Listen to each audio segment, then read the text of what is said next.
Hello, I'm Aaysha Cader, social media ambassador for the Structural Heart Disease Catheter-Based Therapies in 2020, a virtual meeting brought to you by King Fahd Armed Forces Hospital in Jeddah. These are indeed exciting times for structural intervention, and to discuss some of these aspects today, we have the privilege of the company of our social media analyst for the meeting, Dr. David J. Cohen. Dr. Cohen is a professor of medicine at the University of Missouri, Kansas City, an interventional and structural cardiologist, as well as a cardiovascular outcomes and health services researcher. He's a published author with over 450 original research articles to his credit.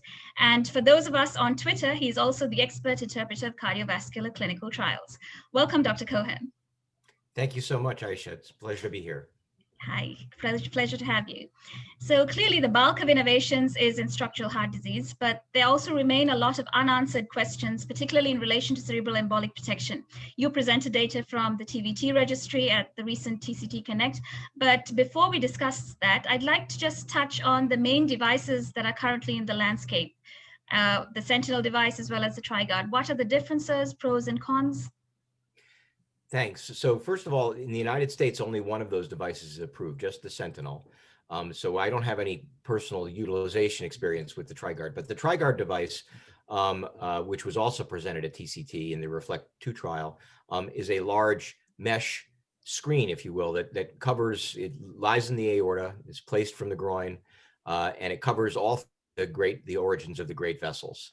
And the idea of this is it deflects debris that is liberated during the TAVR procedure and allows it to lodge in safer places in the brain, like in the legs or in the in the kidneys or in the gut, just other places that are a little bit more benign, at least in theory. The Sentinel device is a classic filter type system, similar to what gets used in carotid stenting.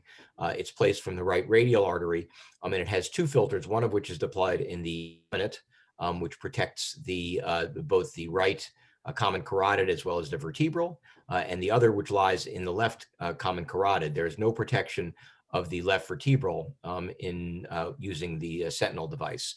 But this is a filter, so it actually catches the debris, which is then removed from the body at the end of the procedure. So two different concepts, but the idea is the same, as to keep the debris that's liberated during TAVR out of the brain. Thanks for that. So would the posterior circulation not being protected by the Sentinel device be a potential con to it? I mean, it certainly is has been always a concern, is you're not protecting that last vessel. Obviously, it's a smaller vessel with much less flow, and I assume that the people who invented the device were counting on the fact that there just isn't that much flow in there, that or that the emboli that go there are somehow more innocuous, but it is an unprotected territory. All right, thank you. So let's talk about the data that we have now. We have RCTs, and on the other hand, we have registry data.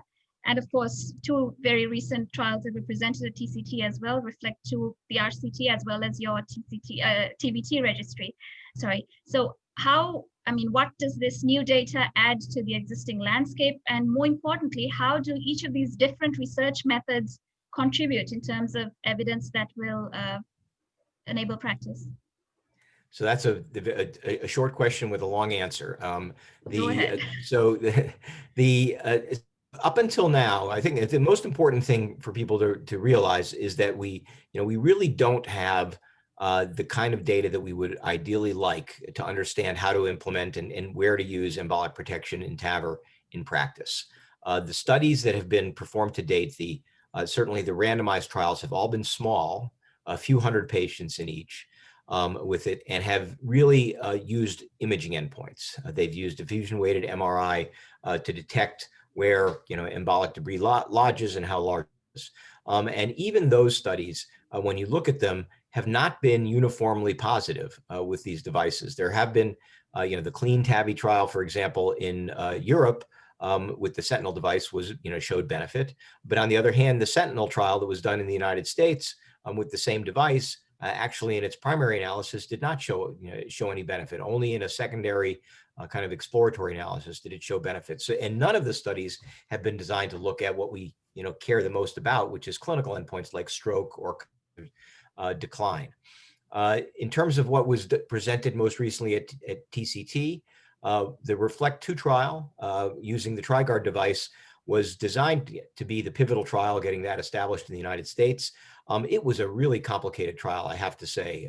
It's just because it used data from all different places, from previous data, from historical data. It showed, in terms of its primary endpoints, it had a safety endpoint, which was compared against historical controls, pretty old historical controls. The controls were drawn from 2011, 2012, 2013, and the trial was conducted in 2018, 2019. So I'm not entirely sure if that's really a great comparison, but it met its safety standard by the standards that were established. But it didn't show any benefit.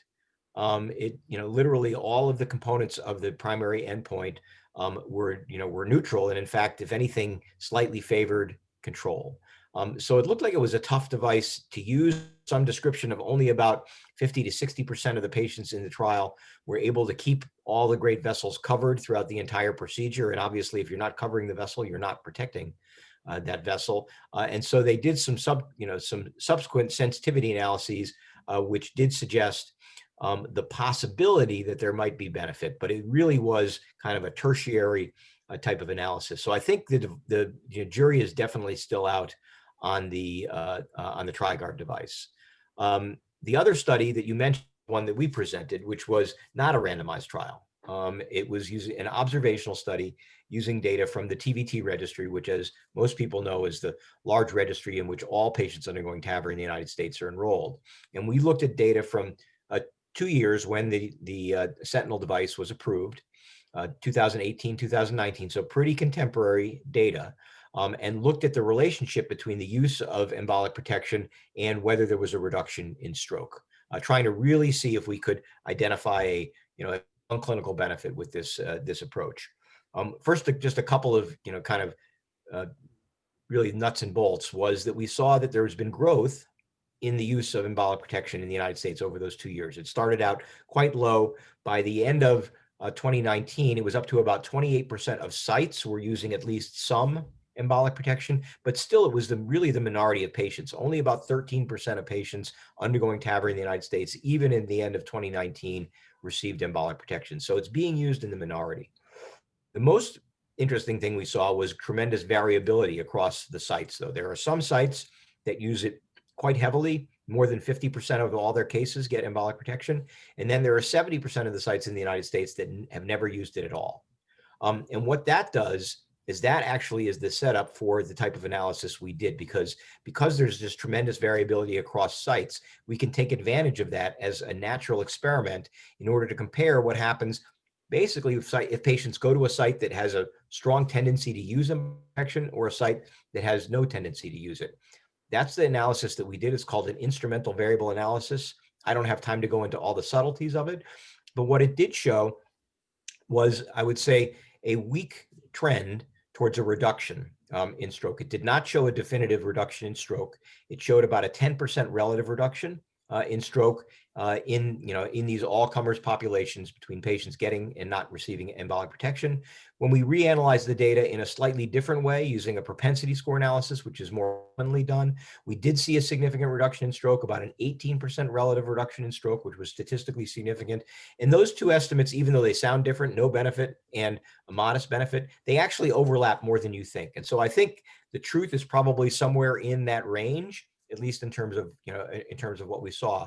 But it was sobering that it was not a 50 or 60 or a 70% reduction in stroke, which is what you would think if you're covering all of these great vessels and really providing the level of embolic protection we believe we're providing. So I think that is a bit sobering.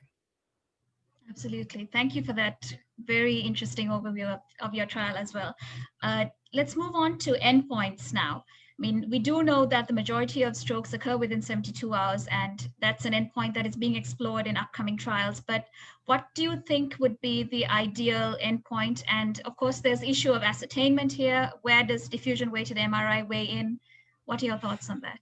Yeah, so I'm a clinical trialist and an outcomes researcher. So my preference without outcomes is to look at ones that are, that matter to our patients.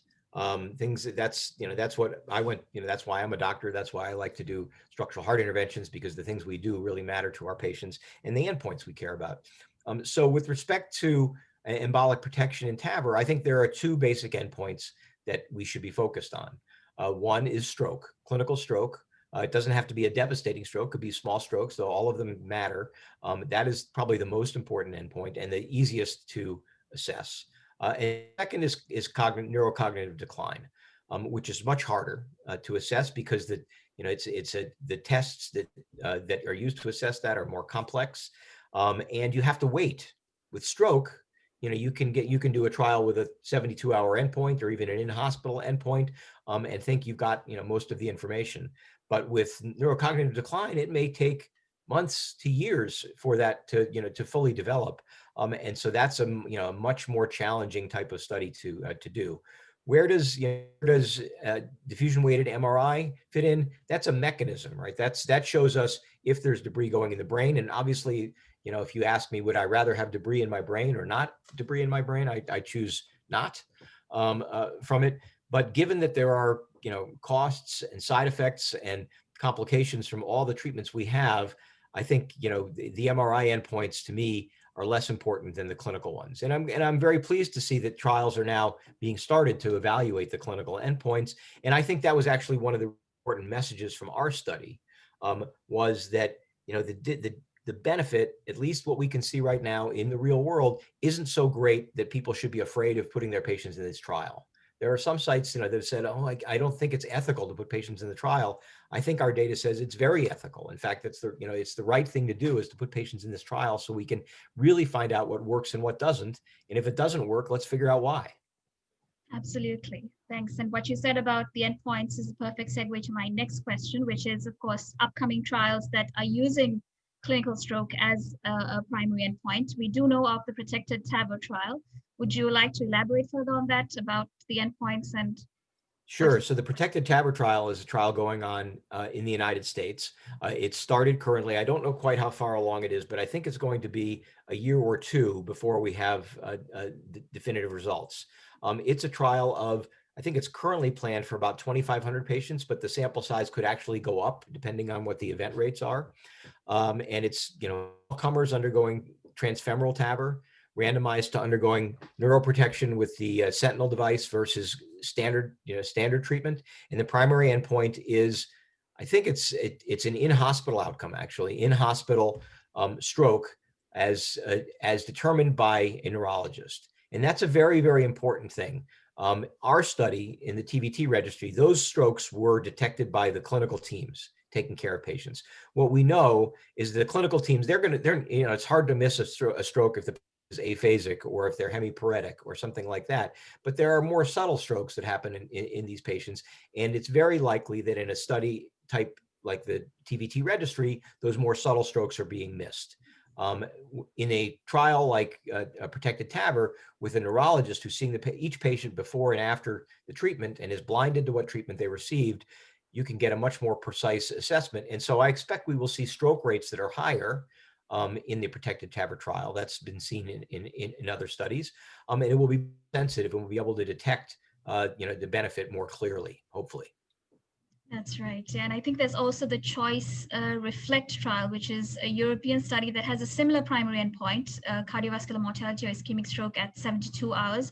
They do, I believe, also have a secondary endpoint that will assess neurological dysfunction at in-hospital as well as 30 days, I believe. So exciting. So I think that's great. And I think it is, certainly, if we knew there was, it wouldn't bother me to use this, if there was, even if there was no stroke reduction, but there was a clear benefit in terms of neurocognitive dysfunction, I would say we should be using this device for sure. So either one of those endpoints or both together are would be very convincing to me if it's done in a well done trial and with appropriate blinding of the assessors.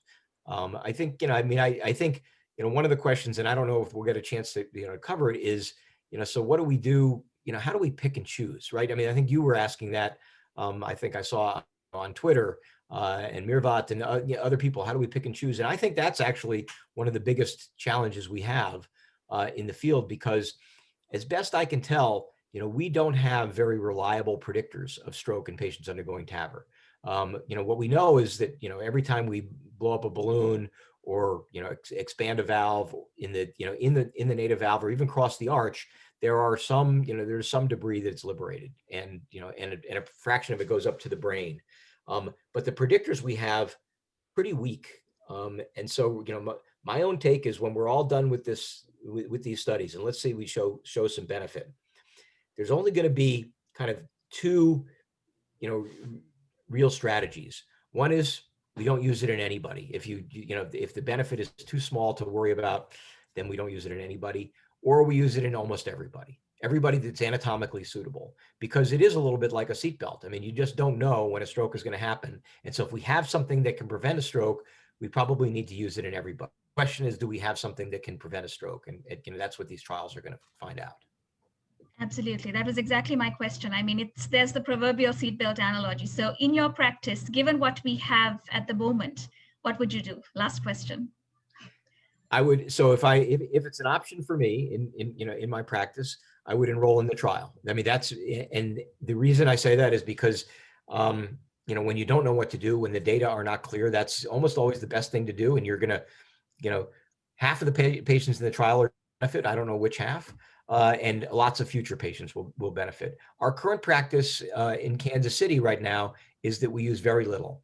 And a lot of that has to be, again, we like to, see the strong evidence, and we don't really have the strong evidence yet for it. And there are financial considerations, which I'm sure are also very, loom large around the rest of the world.